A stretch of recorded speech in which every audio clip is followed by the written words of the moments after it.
ఆశా వర్కర్ల డిమాండ్లు పరిష్కరించేందుకు ప్రభుత్వం సిద్ధంగా ఉందన్నారు ఆరోగ్య శాఖ మంత్రి దామోదర రాజనరసింహ. ఆశా వర్కర్లు రాజకీయ నాయకుల ట్రాప్లో పడొద్దన్నారు. నిరసనలు చేసుకునే అవకాశం ప్రజాప్రభుత్వం కల్పించిందన్నారు. కాంగ్రెస్ అధికారంలోకి వచ్చి ఏడాది మాత్రమే అవుతుందన్నారు. అన్ని సమస్యలను ఒక్కొక్కటిగా పరిష్కరిస్తున్నామన్నారు. ఆశా వర్కర్ల పట్ల వ్యతిరేకంగా ఎప్పుడూ మాట్లాడలేదన్నారు. బీఆర్ఎస్ నేతలు ప్రతి విషయాన్ని రాజకీయం చేస్తున్నారని మండిపడ్డారు దామోదర. ప్రజాస్వామ్యంలో నిరసనలు, ధర్నాలు అనేది సహజము. ప్రజాస్వామ్యాన్ని వారు వ్యక్తం చేసే అభిప్రాయాన్ని కూడా కాంగ్రెస్ ప్రభుత్వం గౌరవిస్తుంది. సహజంగా నిరసనలు ఉంటే ఏదో కారణంతో, ఏదో డిమాండ్స్ తోటి అనేది ప్రజాస్వామ్యంలో సహజమే. ఎక్కడ కూడా ఏ పార్టీ కానీ ఎవరే కానీ హింసకు తావివ్వకూడదు. మనం ప్రజాస్వామ్యాన్ని గౌరవిస్తాము, స్వేచ్ఛని గౌరవిస్తాము. ఆవేదనను కూడా అర్థం చేసుకునే ప్రయత్నం చేస్తాము. ఈరోజు ఆశా వర్కర్లు ఇది ధర్నాలు, నిరసనలు అనేటి వాళ్ళు వ్యక్తం చేస్తున్నారు. గతంలో కూడా నిరసనలు కొత్త కాదు.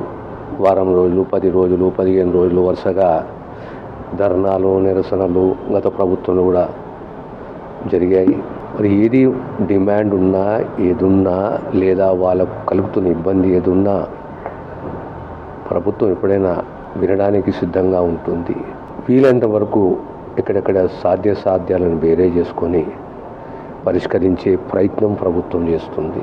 మాకు ఎక్కడ కూడా ఎలాంటి నష్టము వాటిలో కూడదు. ఆ బిడ్డలు కూడా మా తల్లులు, మా బిడ్డలే. రాజకీయంగా నాయకులు ఏదో ఉద్రేకభరితంగా లబ్ధి పొందడానికి రెచ్చగొట్టే ప్రయత్నం చేస్తే ఆ ట్రాప్లో మీరు పడకండి. మీ పని మీరు చేసుకోండి. సమయానుకూలంగా చూసివని ఉంటే ప్రభుత్వము పరిష్కరించే ప్రయత్నం చేస్తుంది. రాజకీయం చేసే వాళ్ళు రాజకీయం చేసి రాజకీయ లబ్ధి పొందే ప్రయత్నం చేస్తే దయచేసి మీరు ఆ ట్రాప్లో పడొద్దు అని చెప్పి మా ఆశా వర్కర్లకు నేను విజ్ఞప్తి చేస్తున్నాను. ఎక్కడ కూడా నెగిటివ్ మాట్లాడతలేం కదా. 9.5 సంవత్సరాలు ఏ ఒక్క ధర్నా కూడా బయటికి పోకుండా రాజకీయవేత్తలను, ప్రజాపతులను ఇంటికాడిని కట్టడి చేయడము, అరెస్టు చేయడము, అలాంటి పాలనకి వెళ్ళి ఈరోజు నిరసనలు సహజము, గౌరవిస్తాము, ప్రజాస్వామ్యం అంటున్నాము. లేదా డిమాండ్స్ ఉంటే దాన్ని సమయానుకూలంగా పరిష్కరించే ప్రయత్నము చేస్తాము అనే ప్రయత్నం చేస్తామనే మాటను చెప్తాను.